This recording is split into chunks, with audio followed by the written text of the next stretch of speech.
Sylvia Israel is a board-certified trainer and educator and practitioner of psychodrama. She's also a registered drama therapist and board-certified trainer. She teaches at the California Institute of Integral Studies and Kansas State University. Sylvia is co-founder of the Bay Area Moreno Institute, Imagine Center for Creativity and Healing, as well as the Bay Area Playback Theater. She's also a certified trainer in the therapeutic spiral method for working with trauma. She's a national and international presenter, and she's presented at Spirit Rock. Sylvia enjoys supporting clients in awakening to their spontaneity and creativity and living more fully in the present moment. Her work blends verbal and somatic therapy with drama, sand tray, and other expressive arts. So we're happy to have her. Welcome, Sylvia.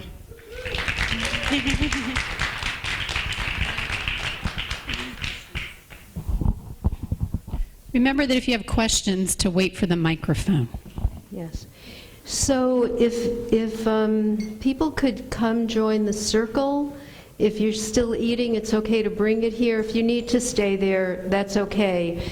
I'm gonna start by well, just thanking all of you for coming, thanking everybody who's been so helpful to bring me here.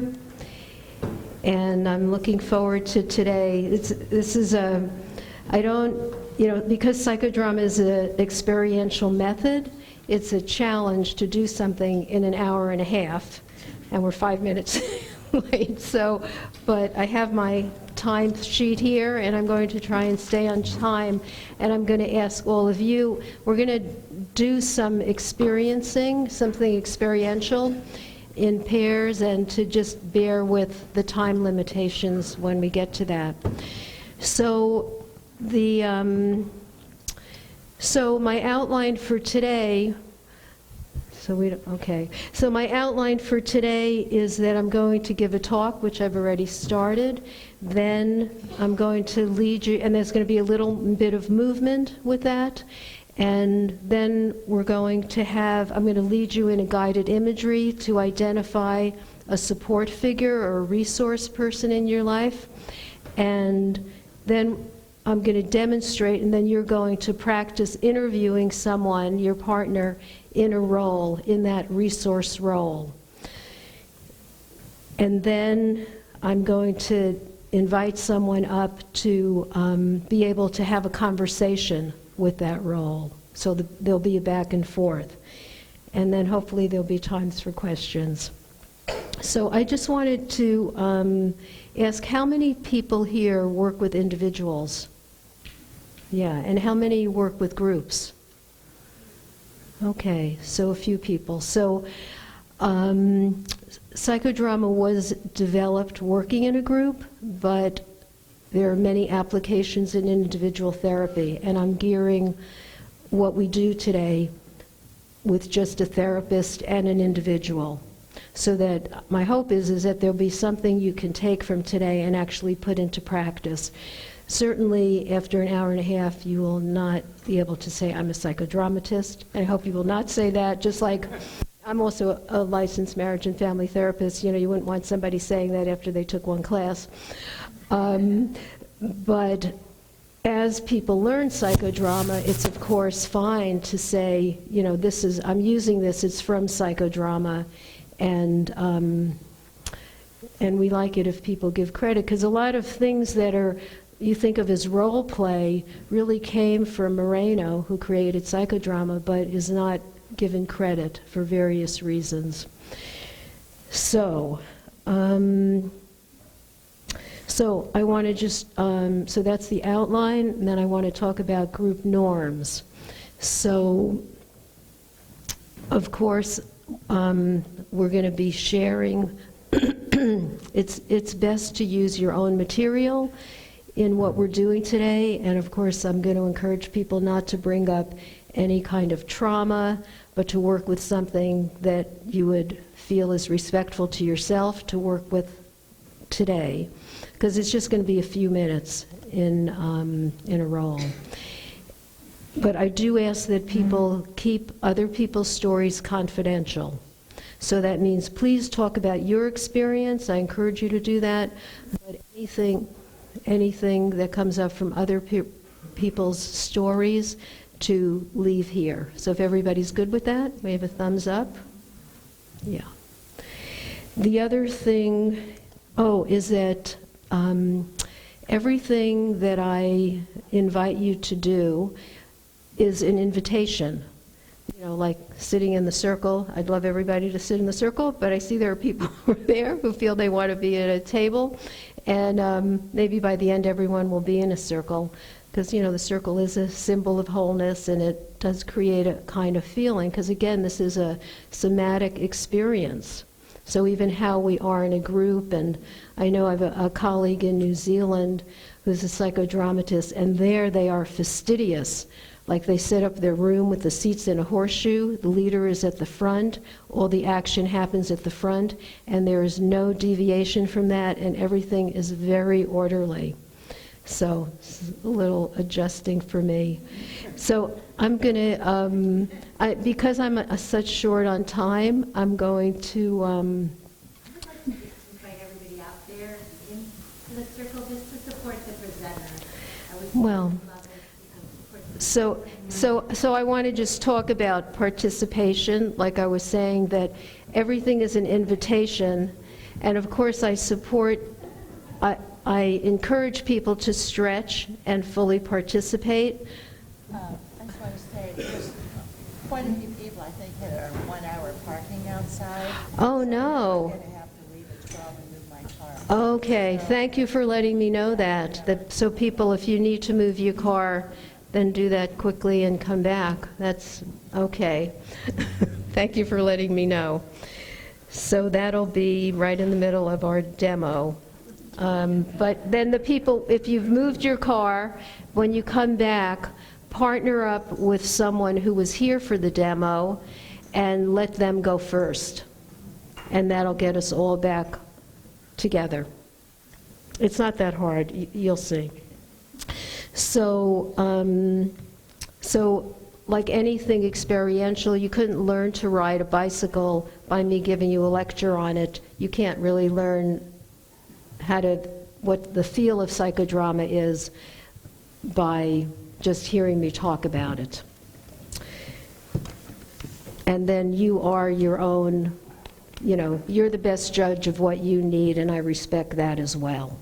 So you'll do what's comfortable for you. And then sometimes in psychodrama, although it's not necessary, there is touch. You might actually have a moment where in a role, or as the director, which is what the therapist is called in psychodrama, you might feel like you want to just reach out or put a hand on the shoulder.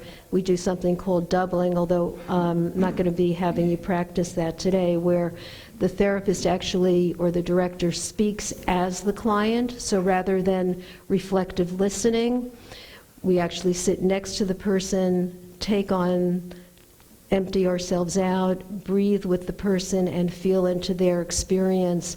And the theory behind it is replicating the symbiotic state of child development, where the mother is totally attuned and is one with the baby.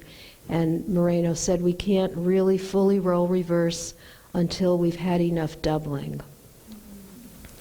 So thank you for moving over, and I'm sure you guys will later. And thank you, Eileen. So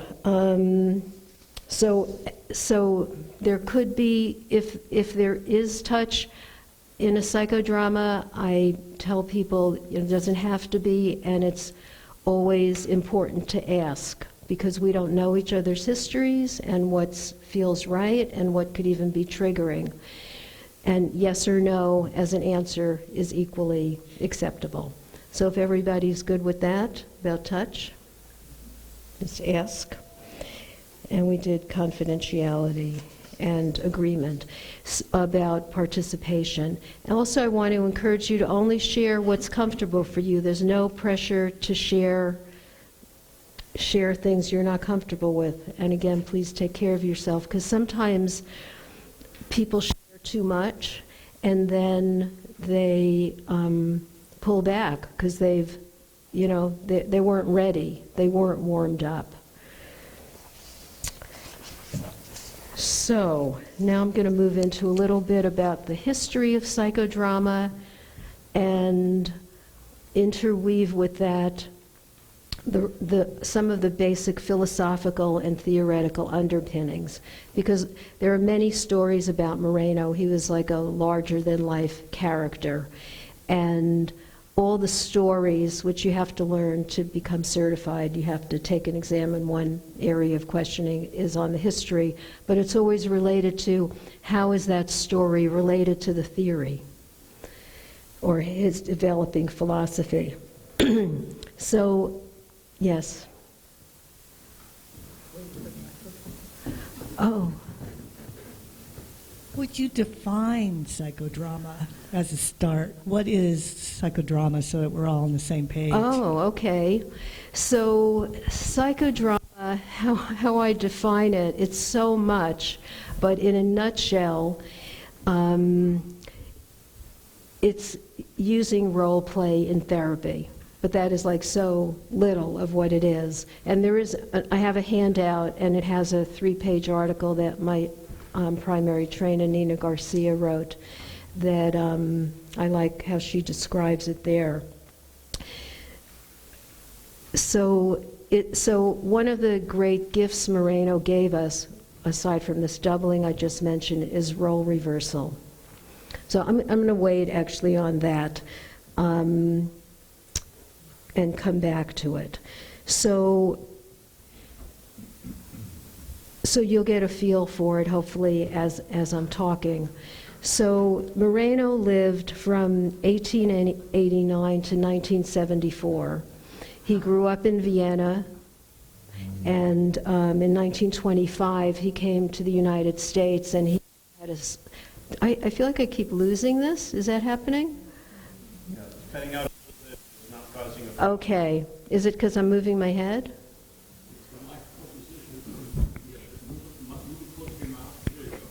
That's better? Okay, thank you.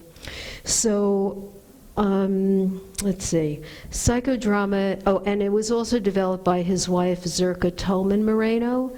So he died in 74. She just died 3 years ago in 2016, and she was almost 30 years younger than him, his third wife. And so from 74 till 2016, she really, was the figurehead in psychodrama, and it's a big loss in our community to not have her. In her later years, some of the students helped her write. She wrote her memoir, they compiled her writing, so she has a few books and many, many articles.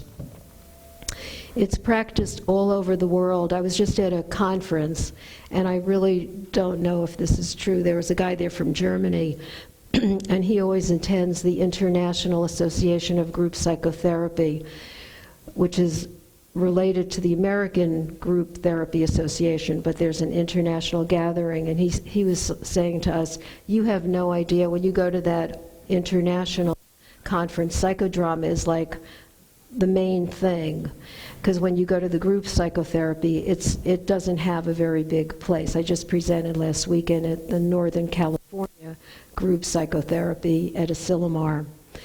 And there was just one psychodrama workshop with many process groups. So he said that there are 50,000 psychodramatists in the world. I have no idea whether there's any basis for that. But I do know that a number of years ago, a psychiatrist from Brazil presented at our conference, Jose Francisco, and he said that to become a doctor, to become a psychiatrist in Brazil, you have to take a psychodrama course. And I had a student from Bulgaria who said, if you're in therapy, it's psychodrama. And we have many, many people from China and Hong Kong and Taiwan who are getting certified with our American board, which I am now on. And Taiwan just set up their own certification process, their own certification board, which is a huge amount of work to create that. But last year I got to teach at California Institute of Integral Studies, a group of Chinese people, professionals who come there, and they give them a bunch of different courses, and they love the psychodrama. They just take to it. It's like they're hungry for it, and it is very popular. Many trainers are going over there. And they have a lot of trauma, and it's a way to safely work with it. So, so one of the stories is that Moreno would go to the Auergarten, the big park in Vienna, and he'd sit up in a tree wearing his green cape. He lived in a commune. They took in people who needed homes, immigrants, homeless people, and he would sit up there and watch the children play, and then he started reading them stories, and they would enact the stories, and then he'd let them create their own stories, encourage them to do that, and they'd create new families. And what he noticed was that when they created their own stories, they had more spontaneity than when they enacted already stories where the story was known. And he hypothesized that we all need that everyone needs that, because we need to be responsible creators of our lives. And by accessing our spontaneity, we can create new roles. So spontaneity he defined as being able to be in the present and have an appropriate response. And if it's to a new situation, I always like to, let me just see if I can find it here. An adequate and appropriate response to a new situation, and a novel response to an old situation. So we all have had the experience, I certainly have, especially in intimate or close relationships where someone does something, it, as Bonnie Badenoch says, awakens rather than triggers. It awakens something in me and I respond a certain way. Maybe, you know, when we work with couples, we see this all the time, right? Maybe you have one response. If you're lucky, you have two. If you're really advanced, you have three. But if you're really in the present, not responding from the past, then you can have an appropriate and adequate response, well, in a new situation, and a novel response in an old situation. So that's what spontaneity is. And then when you put that together with creativity, creativity being the ideas. So I think of it as like an electrical outlet. There's all that energy, you know, all those electrons are moving in there. They're just waiting to connect with some material object like a blender and make that thing go. But otherwise it's just sitting there. Oh, they're doing construction next door. I saw. So it's a mouse. We're okay, good. So when those two come together, our ideas, and we're warmed up to our spontaneity, we can create what we call a new cultural conserve, something new. And that's what we want to be doing with our lives. And he called, when those two come together, he called that the Godhead. Like that's our spiritual selves blossoming. And he believed we all were fallen gods, and that's one thing that psychodrama is about. And every psychodrama has a warm-up and then an action phase and sharing.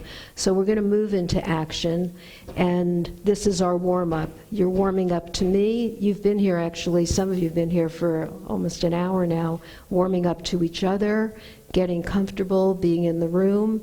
Now hopefully you're seeing I'm not a scary person. And that all helps warm up to your spontaneity. We're going to do a little movement to have a physical warm-up, but there are different ways. Sometimes in psychodrama it is just talking. And then we'll have a little action, and then we'll have a little sharing, and that's where people in the group or your partner will share with you how your work has touched us. Because every time someone does a piece of work, it's a gift to them, but it's also a gift to us. and he believed that we're all healers of each other. At his psychiatric hospital, he had everybody, all the patients wearing white coats, and they all called each other doctor. And that's what he believed, and he was one of the founders of group therapy, the American Group Therapy Association, the international group. So that's about that. Also, he had a lot of social consciousness. To look at my sheet. Ooh. And, oh boy, okay, I'm going to skip ahead with the stories and just talk a little bit about role theory. So there's a lot to say about role theory, and I'm just going to share today that that was a basis of his theory. As psychodramatists, we see people through roles. So if somebody's stuck, I'm thinking, they're stuck in that role. And I'm thinking, what new role do they need? So a typical, thing is somebody's stuck, they're like have an overdeveloped critical role. And what do they need? Well, what do they need is someone who could talk back to the critic, or supportive roles that can help their nervous system be in a different place. Can you take that? Take that? Okay, sure. Can you take that out of your... I'll fix it. Yeah. So health is defined, can you get that? Health is... This is getting personal now. Health is defined as being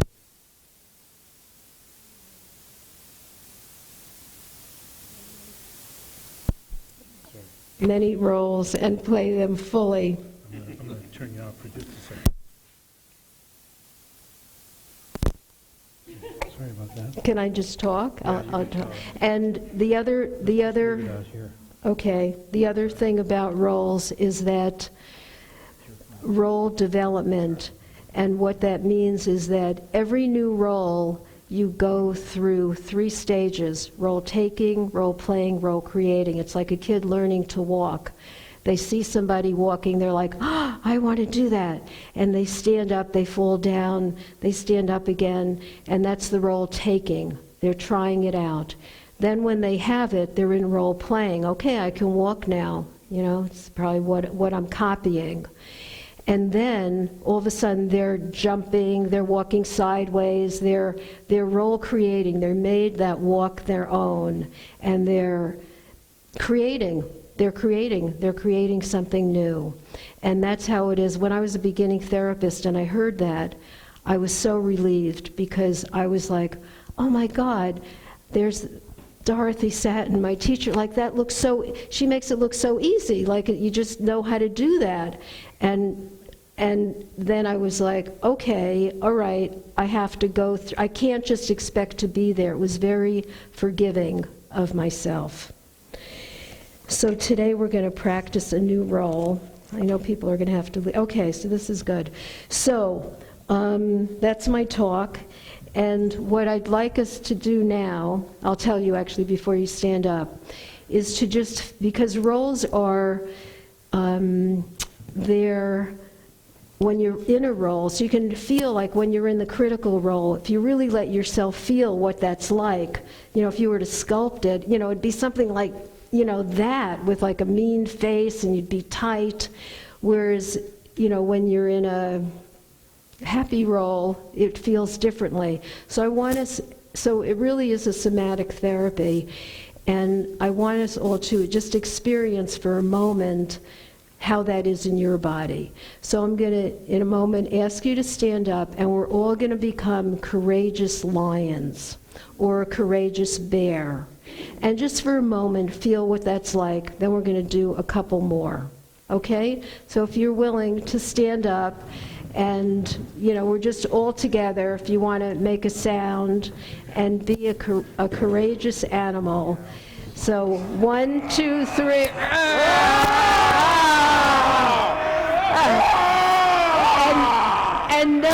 And notice how that feels what thoughts you're having, like what you could accomplish and what you're going to do, and because it's thoughts, it's action, it's behaviors, it's emotions. So, and just notice, how that feels, right? How that feels in your body. Okay, now we're going to let that go, and we're going to become a scared mouse. Oh. And just notice again how that feels and what you want to do, and what thoughts are going through your head. Okay, and what sounds are coming out, so different. And now we're going to let that go. And the last one is we're going to be a happy dog.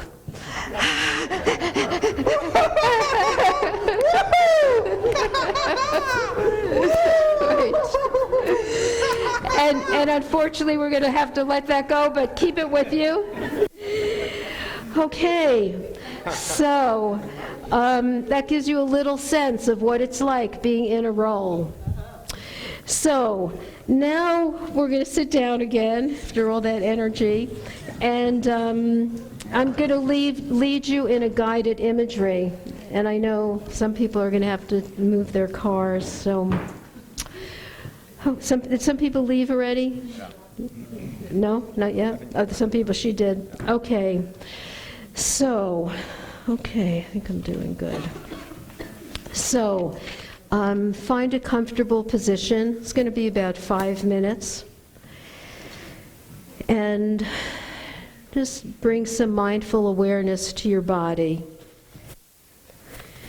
So notice you're sitting, the bottom of your feet, legs,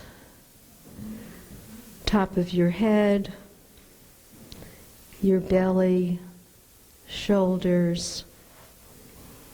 Notice your breathing.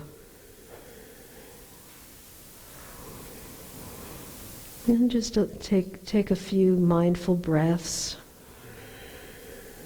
Notice where there's tension, where there's relaxation, and just see if with each breath you could allow yourself to relax a bit more. And the purpose for relaxation is that when we're more relaxed, we're open to playing, and we're open to creating new helpful neural pathways. Just part of what happens in play. And you might feel the support of the earth below your feet, and the energy from the heavens coming in through your crown chakra.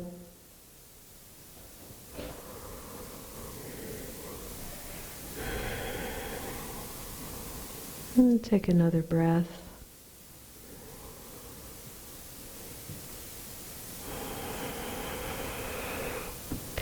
And with the next breath, think of an issue or allow an issue to come to you that you're having in your life. And as I said earlier, don't overwhelm yourself by choosing something very, very difficult, but something that you don't want to be overwhelmed, but something that you're having a conflict with, someone you're having a conflict with, struggling with a decision, a worry you have, or a worry about the future. Let's identify something you could use some support around.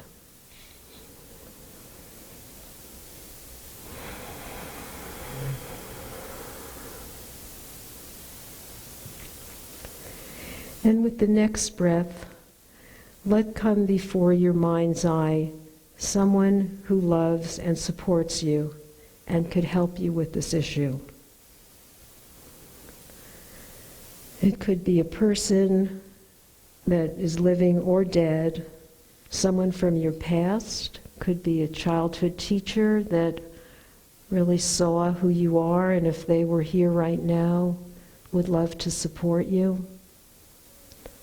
A mentor that you've had or have, an ancestor that you've never met but you've heard about. And if a spiritual being shows up, that's okay too. Or even an animal. So, when you all have that, if you could, the issue and the person or being, if you could put your hand on your heart so I know we're all together.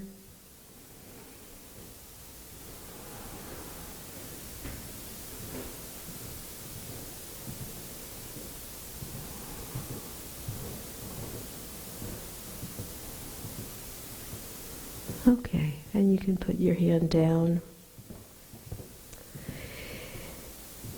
So seeing this person before you, just notice, are they sitting or standing? Where are they? Are they in a location or just there? What are they wearing? Notice how they hold their bodies. And then allow yourself to feel into their bodies. To feel it in your own body. How they feel. So it's a little bit of becoming them. And it might change how you're sitting, where your hands are. You might uncross your legs, uncross your hands. Just notice how they are. And now see yourself with this person or being. See yourself there in the picture. And are you facing each other? Are you sitting side by side? Are you touching?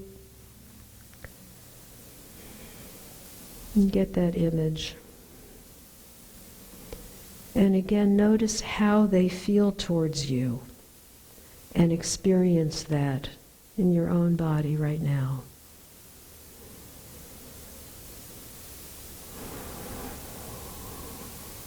Again, noticing if it changes, how it changes how you're feeling.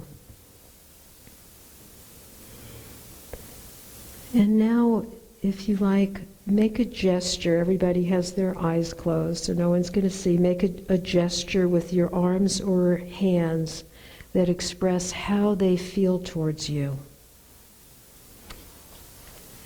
And make it out here in the room. You know, just see how would they express it just with their hands or arms.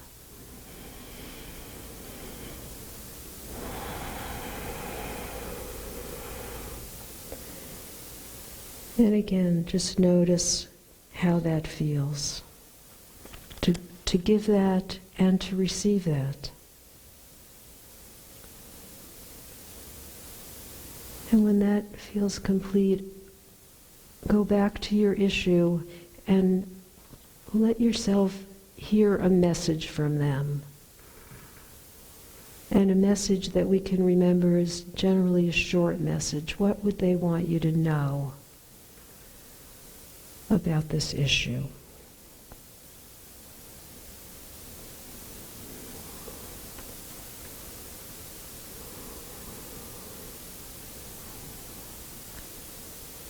And again, hear that message.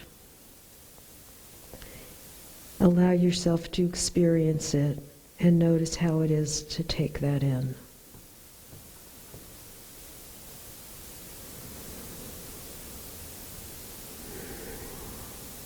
And when that's complete, in your own time,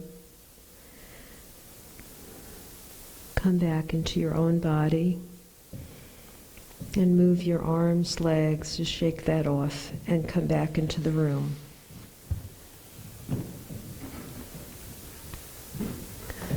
So, I forgot about this slide. Well, actually, let's go to the next one. Okay, so what I'd like to do now is invite someone who would come here and I don't know about a microphone. This is where we could use the second microphone. It's working. And interview that person. You want to do it, Michelle? Okay. Okay. So, so we don't need this. Take the, I'll just put it down here. Okay, and this is what I'm going to have you do, and I have this on a handout. So let's wait on that for now. Barbara's going to give out the handouts for people who didn't get them, and it's on the last page of the handout. I have a fuller in your packet. The second page behind the cover page. There's a longer handout about how to interview someone in a role that takes you step by step. But I've shortened it for today. But you can look at that at home if you want to use this in your work. You might not need it, but it has a little bit about the warm-up. So I'm going to be using these questions because I want to demo this for you because you're going to be doing it. But I also might add some other things because, again, it's nothing formulaic about it. Psychodrama is all about spontaneity. So I can't really follow a formula. There are certain principles. So these I distilled as the most important questions. So let's do this. Do you want to do this standing or sitting? Sitting is good. Sitting is good. Okay. So would you move down a little bit so we have a little, or move into that, move down chairs? That would be great. So we have a little more space. And so Michelle, when you're here, you're yourself. And then when we go over here, you're going to be, and just arrange yourself so you can see us. You're going to be the support person, okay? So this is Michelle. I do know her. We've led workshops together.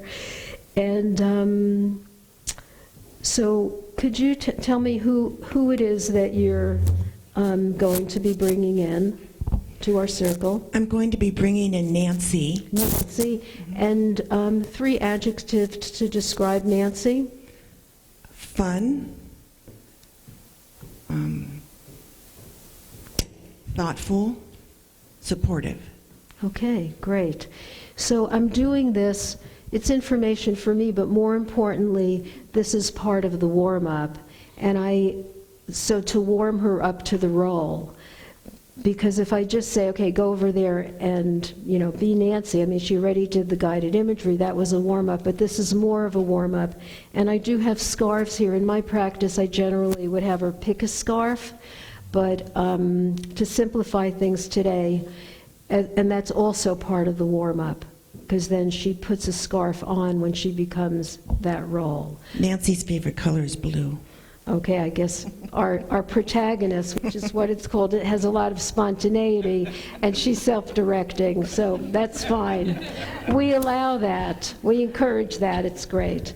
Okay, so go ahead and take Nancy's role. And our first question is, tell me about your relationship with Michelle. I met Michelle in a women's circle. And we've been friends for 15 years, and that circle's been going on for 15 years. Great. And so you've been friends with her for 15 years and in this women's circle. And what do you love or admire most about Michelle? Her vulnerability in circle, her ability to be fully present, and to support the women in the circle in the way in which they ask to be supported. Uh-huh.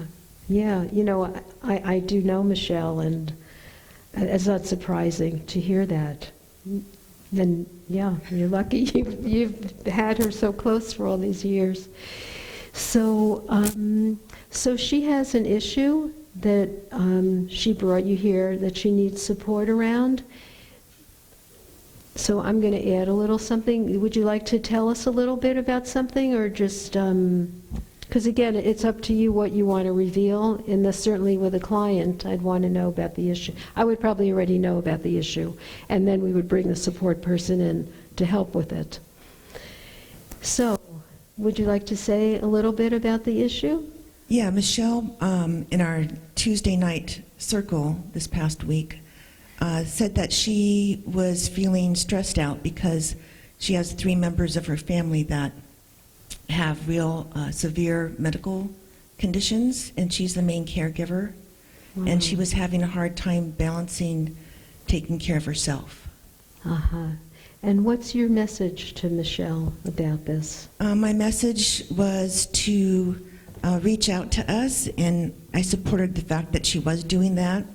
I told her that it was important to laugh and to have fun, because that's what the 2 of us do together. And I offered for the 2 of us to get together, for her to call me, and that I would call her. Uh-huh, great. So if you were to be like a little fly on her shoulder and could be whispering the most important piece of that, of course it's all important, but if you were to distill it into what's the most important thing like that you'd like her to hear, because that's a lot to remember, what would be the most important piece? I told her to remember to have fun and to laugh. Remember to have fun and laugh. And if you were to put yourself in there, would it be, and we can do it together? Nancy, you and she could do it together? Oh yes, that was my invitation to Michelle. Uh-huh. So the message is it let's laugh and... Let's get together and have fun. Let's get together and have fun. Okay, so I'm going to, oh, here's my pen. Actually, I'm going to ask someone else to do it. Wally, would you write that down? So let's get together and have fun, and then sign it, Nancy. And that's the message she's going to have from Nancy. So thank you, Nancy.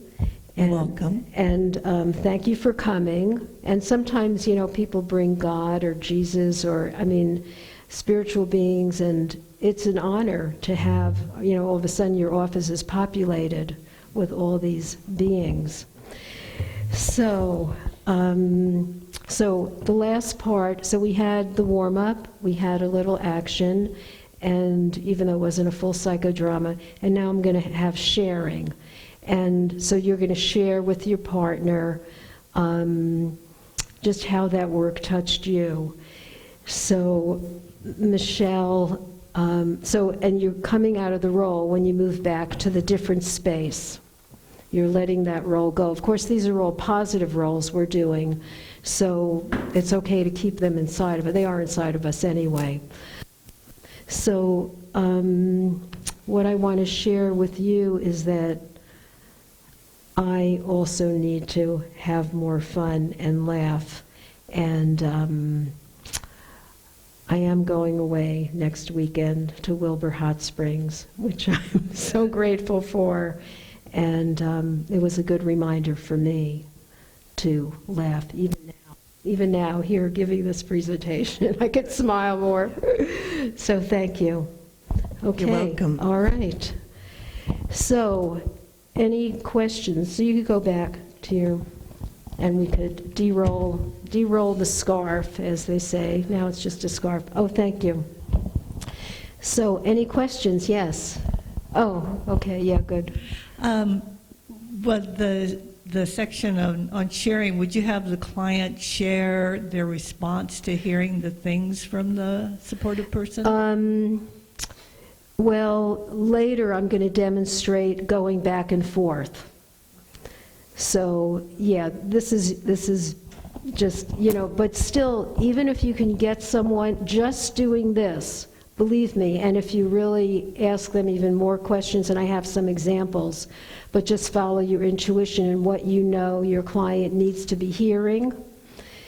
And so I want you to have an experience of what it's like to be in a role, because then you'll know how good it feels. Like, this person's saying all these great things about me, and they're coming out of my mouth, whereas the person's sitting there and they would never say that about themselves. So let's see. So we're going to have an experience now. Do you need to ask this question? Yeah. Okay. What if your support person is more supportive than wise? Choose someone who's going to say something wise. Yes, and sometimes it is like that. Even people will bring in God, and all of a sudden it's a vengeful God who's actually really pissed off at you. And, you know, you can explore whether that's helpful, but yeah, people will do that. And then, you know, I'll say, well, that's not helpful for this situation, maybe for another time, but you know, because people don't realize who their supports are and how to, I mean, we're people too, you know, not just, we're clients too. So what I'd like you to do, I just had one more question. Yes. What if they can't come up with somebody that's supportive? then or they that's don't feel then that's supported? the work. Then that's the work, to just stay with them, because what I say is we wouldn't be alive if we didn't have someone who supported us. Everyone has had someone, even if it was a small thing or a small part of the relationship, because sometimes I'll put out two chairs, the good mother and the mother who didn't know what to do, you know, that you're angry with. So it's helping them distill and see it, right? I mean, that's a spiritual practice, right? To identify that. And for many clients, that is, you know, if people have really, really been wounded, it's really tough. So, you know, but when I do the therapeutic spiral model of psychodrama, and we don't start our dramas till we create a circle with the scarves of all the strands, because it's not safe to go into the trauma without that. And I mean, how many people work with strands or resources? It's pretty common now, you know, whether it's somatic or however you do it, EMDR, but, you know, we've been doing it a long time. So, Barbara has the handouts and also you can't even see that whole slide because it's covered. So the back page is these questions. And you could also refer to that. Thank you. So find a partner, and I'm going to keep you on a tight time thing here. I'll check my time sheet. And, oh wow, we're really late. Okay, so find a partner.